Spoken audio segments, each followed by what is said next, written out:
Ould Abdel Aziz, l'Occident, ne veut pas d'un État entre le Maroc et la Mauritanie. Dans une interview accordée en début de semaine au journaliste palestinien Abdel Bari Atwan, le président mauritanien a affirmé que l'Occident, les États-Unis et l'Europe ne veulent pas d'un État séparant géographiquement la Mauritanie et le Maroc. Tout ce que vous entendez, en dehors de ce cadre, est faux, a-t-il confié. Une position qui rappelle celle déjà exprimée en 2008 par Peter Van Walsom. Coup dur pour l'Algérie et le Front Polisario, émanant cette fois-ci de la Mauritanie. Mercredi soir, Abdel Bari Atwan, rédacteur en chef du média électronique Real Youm et ex-responsable du journal londonien Al-Quds Al-Arabi, a révélé les détails d'une interview réalisée lundi avec le président mauritanien Mohamed Ould Abdel Aziz.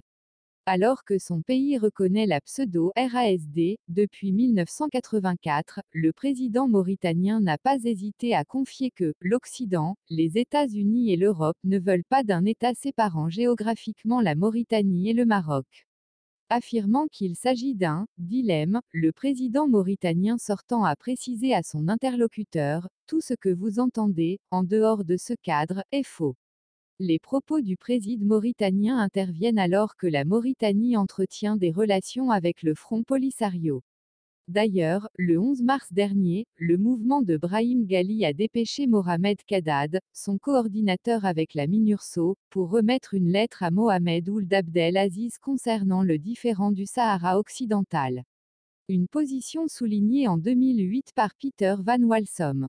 Mais la déclaration de celui qui s'apprête, à l'issue de l'élection présidentielle prévue en juin prochain, à quitter le pouvoir mauritanien, contraste avec les confidences d'une source diplomatique citée par Middle East Eye, faisant état de pourparlers présumés entre le Maroc et les États-Unis parallèlement au round de négociations sous les auspices des Nations Unies. Les Américains seraient en train d'intervenir en coulisses, menaçant de mettre un terme aux espoirs d'indépendance des Sahraouis, précise-t-elle.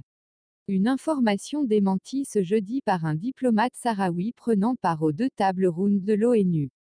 Elle rappelle aussi la déclaration, devant le Conseil de sécurité réuni à huis clos, de Peter Van Walsom, envoyé personnel du secrétaire général de l'ONU pour le Sahara occidental en 2008.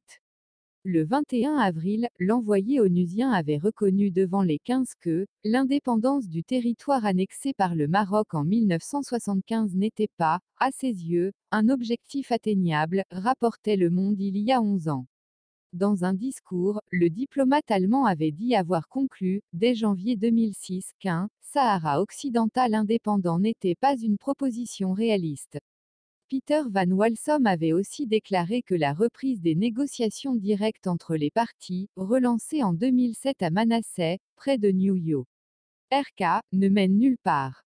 Lui aussi avait parlé de dilemme, proposant que les deux parties retirent pour 6 mois leurs propositions respectives et négocient en présumant temporairement qu'il n'y aurait pas de référendum offrant l'indépendance comme possibilité.